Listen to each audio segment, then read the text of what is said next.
70대와 80대, 우리 사회의 단단한 뿌리이자 살아있는 역사입니다. 그들의 젊은 시절, 1970년대와 1980년대는 격동과 변화의 시기였습니다. 이 두 시대를 관통하며 한국 사회는 급격한 산업화와 민주화를 경험했고, 그 과정에서 문화는 생생하게 변화하고 발전했습니다. 오늘은 부모님 세대가 겪어온 시대의 이야기, 그들의 추억과 당시의 문화 트렌드를 재해석하며 세대 간의 깊은 공감을 이끌어내고자 합니다. 단순히 과거를 회상하는 것을 넘어 그 시대가 현재에 미친 영향과 의미를 객관적인 시선으로 조명해 보겠습니다. 지금부터 1970년대와 1980년대 한국 문화의 발자취를 따라가 보겠습니다. 우리는 이 여정을 통해 지난 세대의 삶의 흔적을 되짚어보고 그 속에서 현재를 이해하는 지혜를 얻을 수 있을 것입니다. 1970년대는 한국 사회가 산업화의 엔진을 본격적으로 가동하며 근대화를 추진하던 시기였습니다. 당시 정부는 수출 입국이라는 기치 아래 경제 성장에 모든 역량을 집중했고, 그 결과 보릿고개라는 말이 무색할 정도로 급격한 외형적 성장을 이루어냈습니다. 서울과 같은 대도시에는 공장들이 들어서고 농촌에서 도시로 인구가 대거 이동하면서 사회 구조 자체가 빠르게 재편되었습니다. 이러한 급진적인 사회 변화 속에서 새로운 세대가 등장하기 시작했습니다. 이들은 기성세대와는 확연히 다른 가치관과 문화적 취향을 가지며 이전에는 볼 수 없었던 대중문화의 새로운 장을 열었습니다. 서구 문물의 유입과 맞물려 청년 문화는 서서히 싹을 틔웠고, 이는 1970년대 초반에 이르러 폭발적으로 성장하는 동력이 되었습니다. 젊음과 열정, 그리고 자유를 갈망하는 목소리가 문화 전반에 울려 퍼지기 시작한 것입니다. 이 시기 청년 문화를 상징하는 대표적인 코드는 바로 통기타 음악이었습니다. 대학가를 중심으로 젊은이들은 밥 딜런, 존 바에즈 등의 팝송과 외국의 포크, 음악, 민요 등을 번안하여 자신들만의 감수성을 담아 불렀습니다. 통기타는 그들에게 단순한 악기가 아니라 시대의 아픔과 젊음의 고뇌, 그리고 사랑과 평화를 노래하는 목소리를 대변하는 도구였습니다. 이는 트로트 중심의 기성음악 시장에 대한 신선하고 강력한 대안이었으며, 청년층의 정서와 시대적 고민을 담아내는 중요한 매개체가 되었습니다. 김민기, 한대수, 양희은, 윤영주, 송창식 등 수많은 통기타 가수들은 젊은이들의 우상이 되었고, 그들의 노래는 단순히 유행가를 넘어 시대의 아픔과 희망을 이야기하는 목소리가 되었습니다. 캠퍼스 잔디밭에 3-4-5 모여 통기타를 치며 함께 노래 부르던 그 모습은 1970년대 청년 문화의 가장 아름다운 풍경 중 하나로 기억됩니다. 패션 또한 청년들의 개성과 자유를 표현하는 중요한 수단이었습니다. 청바지와 장발은 1970년대 청년들의 상징과도 같았으며, 특히 청바지는 서구 문화의 자유분방함을 상징하는 아이템으로 자리 잡았습니다. 남성들의 긴 머리, 이른바 장발은 당시 기성세대의 눈에는 다소 파격적이고 반항적인 모습으로 비쳤지만, 이는 획일화된 사회 분위기 속에서 자신을 표현하고자 하는 젊은이들의 강한 의지를 보여주는 것이었습니다. 여성들 사이에서는 미니스커트가 큰 인기를 끌었습니다. 무릎 위로 올라오는 짧은 치마는 당시 사회의 보수적인 시선에 맞서는 여성들의 자기 표현이자 사회적 변화를 갈망하는 젊은 세대의 내면을 보여주는 지표이기도 했습니다. 이러한 패션 트렌드는 단순히 옷을 입는 방식을 넘어 당시 젊은 세대의 가치관과 사회를 향한 메시지를 담고 있었습니다. 경제 성장과 함께 소비 문화 역시 빠르게 변화했습니다. 수출 주도의 고도 성장 정책으로 한국 사회는 점차 대중사회의 성격을 띠기 시작했습니다. 젊은이들은 이전 세대와는 다른 새로운 소비 주체로 떠올랐고, 그들은 자신들의 방식으로 여가와 문화를 즐기기 시작했습니다. 시원한 생맥주를 마시며 친구들과 담소를 나누거나 고고 클럽에서 리듬에 맞춰 춤을 추는 고고춤 또는 테니스를 즐기는 등 서구적인 생활 문화를 적극적으로 받아들이며 향유했습니다.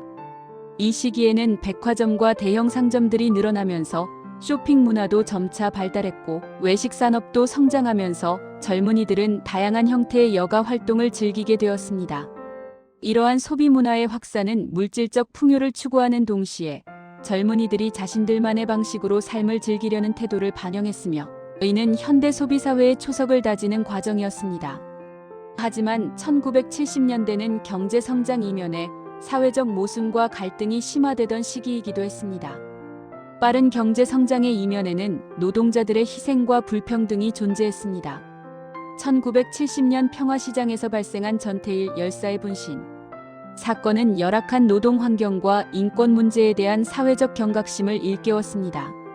이 사건은 이후 노동운동과 학생운동의 연대를 촉발하는 결정적인 계기가 되었고 민주화를 향한 강력한 저항의 불씨가 되었습니다.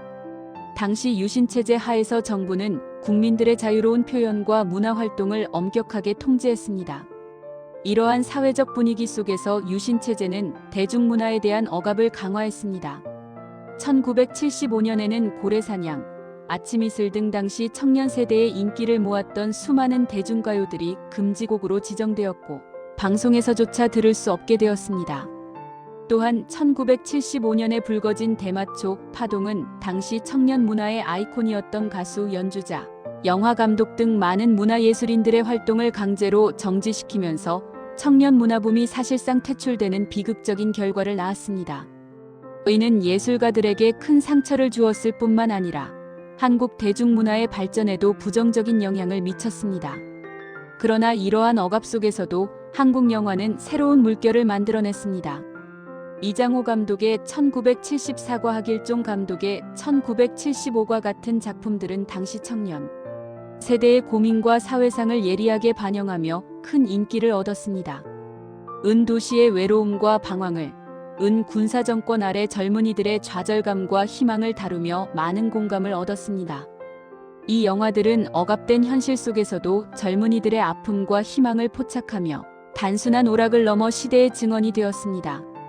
이처럼 1970년대는 빛나는 경제 성장과 함께 문화적 갈증, 그리고 민주화에 대한 열망이 교차했던 복합적인 시기였습니다. 이제 1980년대로 넘어가 보겠습니다. 1980년대는 한국 현대사에서 민주화 운동이 가장 활발하게 전개된 시기입니다. 1980년 5월 광주 민주화 운동은 민주주의를 향한 시민들의 강력한 저항을 보여주었고 이는 전국적인 민주화 운동으로 확산되며 한국 사회에 큰 변혁을 가져왔습니다. 서울의 봄으로 불리던 잠시 동안의 자유로운 분위기는 전두환 신군부 세력에 의해 좌절되었지만 광주의 비극은 국민들에게 민주주의의 소중함을 일깨우고 이후 강력한 민주화 열망의 밑거름이 되었습니다. 이러한 민주화의 열기는 사회, 정치, 경제는 물론 문화 전반에 지대한 영향을 미쳤습니다. 1980년대는 또한 삼저 호황저유가, 저금리, 저달러로 경제적 풍요를 누리던 시기이기도 했습니다. 수출이 급증하고 국민 소득이 향상되면서 중산층이 두텁게 형성되고 소비 문화가 활성화되면서 대중문화는 더욱 활기를 띠기 시작했습니다. 국민들의 여유가 생기면서 문화 콘텐츠에 대한 수요도 폭발적으로 증가했습니다.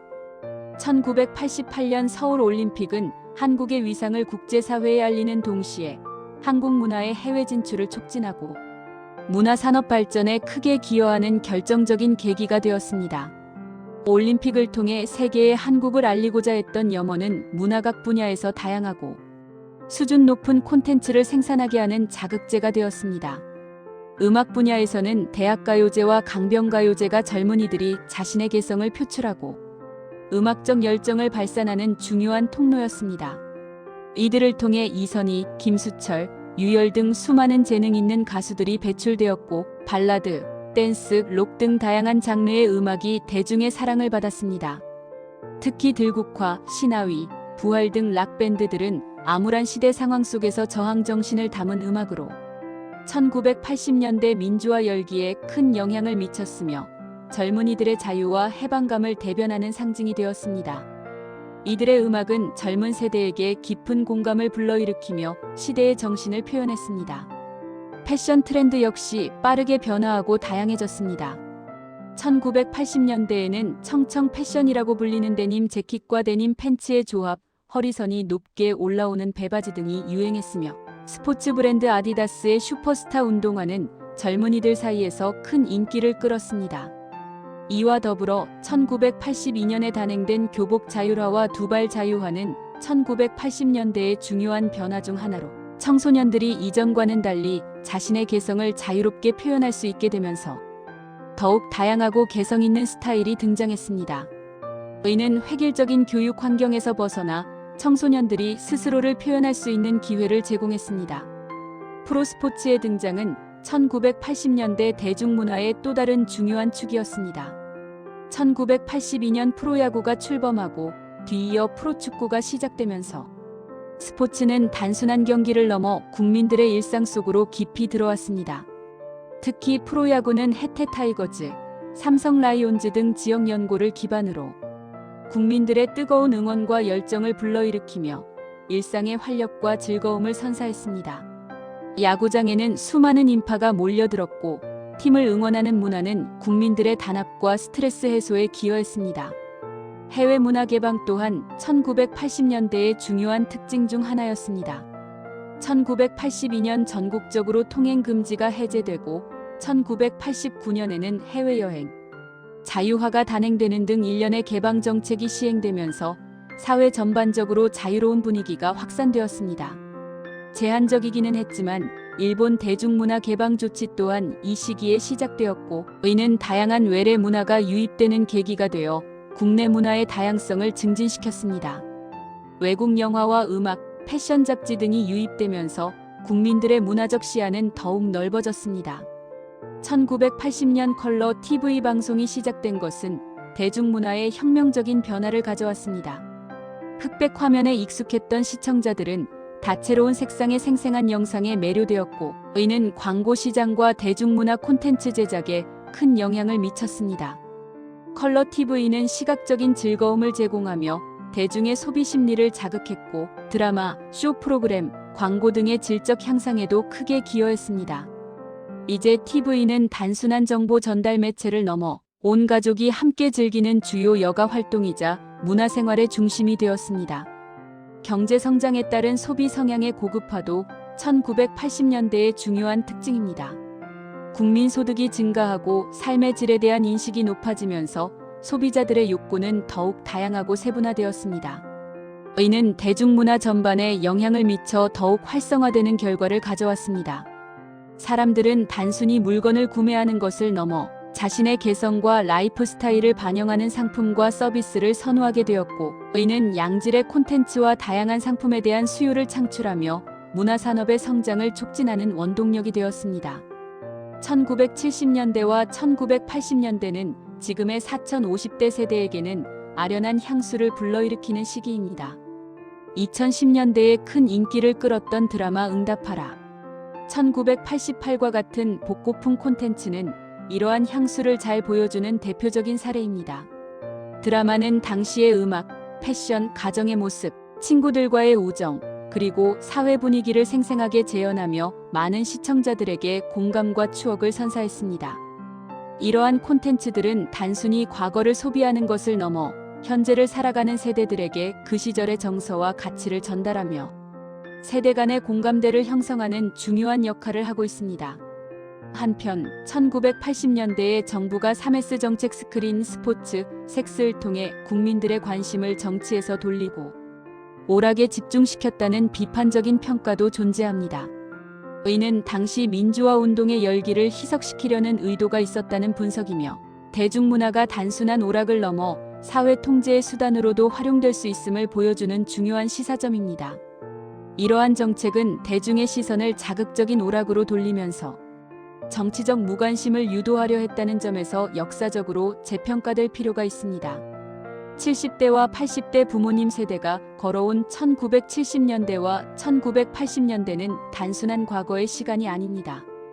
그것은 현재의 대한민국을 잇게 한 굳건한 뿌리이자 치열하게 삶을 살아낸 한 세대의 생생한 기록입니다. 이들의 젊은 시절, 그들이 겪었던 고난과 성취, 그리고 문화적 경험들은 오늘날 우리 사회를 이해하는 데 필수적인 통찰력을 제공합니다. 이들의 추억과 문화를 이해하는 것은 현재를 살아가는 우리가 과거와 깊이 소통하고 그 속에서 얻은 교훈을 바탕으로 미래를 더욱 현명하게 준비하는 중요한 과정입니다.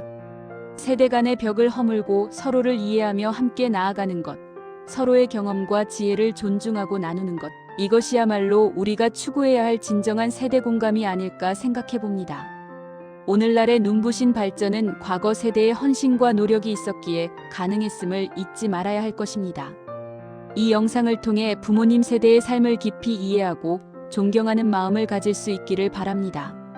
감사합니다.